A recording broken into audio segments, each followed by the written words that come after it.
Madame la défenseure des droits, Mesdames et Messieurs les élus, Mesdames et Messieurs les intervenants, Mesdames et Messieurs, je vous prie de bien vouloir excuser Monsieur le maire et président de Toulouse Métropole, Jean-Luc Moudenc, qui n'a pu se joindre à nous aujourd'hui. Mais il vous adresse ses vœux, il est encore temps pour cette nouvelle année, auquel évidemment je m'associe. Il tenait à vous faire part de ses félicitations pour l'organisation et la tenue de cette conférence débat aujourd'hui sur Toulouse. Et je suis très heureuse en ma qualité d'adjointe à l'emploi d'être à vos côtés cet après-midi pour la présentation des résultats du 14e baromètre de la perception des discriminations dans l'emploi consacré à la jeunesse.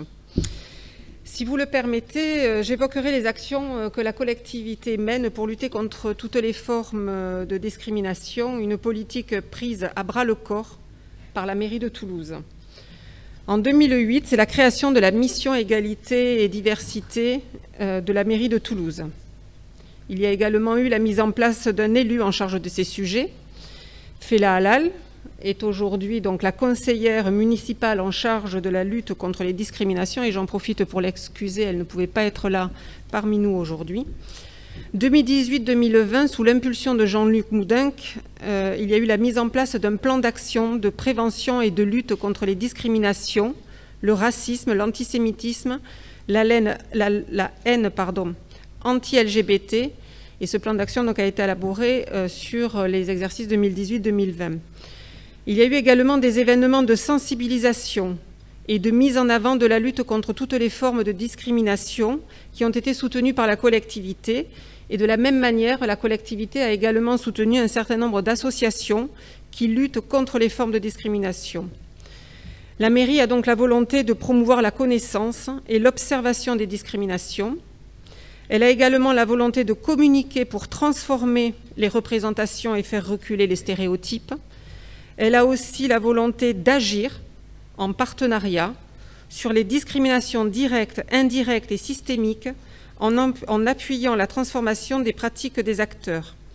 Elle a également la volonté d'accompagner les publics discriminés et elle a aussi la volonté de promouvoir la citoyenneté et la participation sociale des étrangers avec par exemple le Conseil toulousain des résidents étrangers. J'évoquerai aussi de nombreuses actions conduites par la collectivité pour favoriser l'emploi des jeunes et permettre la levée des freins, puisqu'il est question aujourd'hui des discriminations dans l'emploi. C'est une volonté assumée de la collectivité locale, là aussi devenue réalité. Il y a eu la signature de nombreuses conventions dans les QPV de la ville et de la métropole. Il y a eu également la labellisation de la Cité de l'Emploi, qui a fait l'objet d'une convention signée par la ministre Nadia Hay à l'automne dernier. Un plan d'action est d'ores et déjà en train de se dérouler, sous la double maîtrise de la direction emploi dont je m'occupe à la métropole et également de la politique de la ville de Toulouse Métropole. Il y a eu aussi tout un travail autour de la question de l'insertion des jeunes diplômés issus des QPV. Un livret réalisé par la ville de Toulouse, la mairie de Toulouse, est diffusé depuis 2018. L'accent est aussi mis dans le soutien des associations qui favorisent l'insertion dans l'emploi de tous les jeunes. Je citerai la forte implication de la ville de Toulouse dans le financement d'un certain nombre d'associations, dont les missions locales et la mission locale de Toulouse, que j'ai le plaisir de présider également. La mission locale de Toulouse accompagne près de 9 500 jeunes par an, dont 4 500 nouveaux chaque année. Elle est, comme les autres missions locales, je pense, aux premières loges des éventuelles discriminations que peuvent rencontrer les jeunes dans leur accès à l'emploi. Il y a aussi le PLI, le plan local pour l'insertion et l'emploi de Toulouse Métropole, que je préside aussi et qui est un objectif mis en place au sein de la collectivité, en lien avec le SICOVAL, pour accompagner les personnes en recherche d'emploi, quel que soit leur âge. Le PLI mobilise des crédits de la collectivité et mobilise également du Fonds social européen pour accompagner entre 2 500 et 3 000 personnes par an et en développant une offre de services qui permet de lever un certain nombre de freins pour tous ceux qui se trouvent empêchés d'accéder à un emploi en raison des freins. Nous agissons par exemple sur les actions d'inclusion numérique, sur la mobilité, sur la garde d'enfants, sur le logement, sur des formations tremplins pour ceux qui ont besoin déjà d'avoir des préformations pour pouvoir prétendre à aller plus loin. Bref, L'ensemble de la collectivité, donc, comme vous pouvez le constater, est vraiment très mobilisé sur ces sujets. Mais la politique emploi de la collectivité, c'est aussi promouvoir l'entrepreneuriat, et l'entrepreneuriat féminin, notamment dans les QPV. C'est également la promotion de l'insertion par l'activité économique.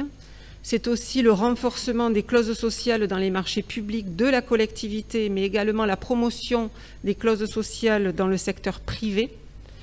Et c'est là tout le travail que mène Toulouse Métropole Emploi, TME. J'évoquerai aussi notre volonté au niveau de la collectivité d'agir au plus près du terrain dans nos quartiers, avec comme mot d'ordre la proximité. Ainsi, nous développons un certain nombre d'actions aller vers qui s'adressent aux jeunes qualifiés d'invisibles, ou les fameux NEET dont on parle, tous ces jeunes qui sortent des radars. Ce sont ainsi des opérations qui sont menées dans les quartiers, en lien avec les acteurs associatifs locaux, les clubs de prévention, InfoJeunes, qui sont organisés un peu partout dans tous les quartiers. Ce sont des permanences également tenues dans les mairies de quartier pour permettre à ces jeunes d'être en proximité et de pouvoir s'adresser à leurs élus et aux services concernés. Bref, des actions au plus près des jeunes, là où ils se trouvent, pour gagner leur confiance et leur apporter un accompagnement. Mais pour accéder à un emploi, il faut un employeur. Et c'est là aussi ma volonté, c'est d'arriver à travailler main dans la main avec les entreprises et avec les organismes institutionnels qui les représentent, comme les chambres consulaires ou les organisations professionnelles. Et je veux saluer ici, j'ai vu le président du MEDEF 31. J'ai souhaité la rédaction de chartes partenariales avec les entreprises pour accompagner vers l'emploi celles et ceux qui en sont le plus éloignés. J'ai fixé l'objectif de 30 conventions par an. Nous venons également de lancer, c'est très récent, ça date de quelques semaines, une plateforme emploi, Emploi Toulouse Métropole, qui vise à la fois la mise en relation de l'offre et la demande locale, je dirais que c'est le circuit court de l'emploi, et à la fois qui permet la promotion des métiers en tension localement. Enfin, et pour en revenir au thème de cet après-midi, je peux témoigner ici qu'une grande majorité des employeurs sont conscients de l'impérieuse nécessité de modifier l'image qu'ils peuvent renvoyer aux jeunes. Nombre des employeurs publics et privés ont déjà fait, et pour d'autres font d'énormes efforts pour travailler les thèmes de l'égalité femmes-hommes, de la diversité, du handicap, etc. Et je les en félicite. Les entreprises le font pour la plupart d'entre elles parce qu'elles en sont intimement convaincues de l'intérêt, et d'autres le font parce qu'elles ont pris conscience que c'est aussi le seul moyen d'attirer les jeunes talents aujourd'hui. Je le dis souvent, les jeunes recherchent de plus en plus un boulot qui ait du sens et une entreprise avec laquelle ils partageront des valeurs d'altruisme, de respect et de vivre ensemble. Aussi, les entreprises sont-elles conscientes que pour attirer les jeunes, il faut donner envie et montrer qu'on est une entreprise socialement responsable où l'humain a toute sa place et une place prépondérante. Je ne suis cependant pas naïve et je sais que tout cela n'est pas réglé, que tout n'est pas rose, mais je veux rester optimiste sur la capacité de chacun de se remettre en question et à lutter quotidiennement contre les discriminations sous toutes ses formes. La question de la lutte contre les discriminations dans l'emploi est un vrai sujet et pour accéder à l'emploi aussi, c'est essentiel et sachez pouvoir compter sur la collectivité, que ce soit la ville de Toulouse et Toulouse Métropole, pour en faire une priorité. Je vous remercie.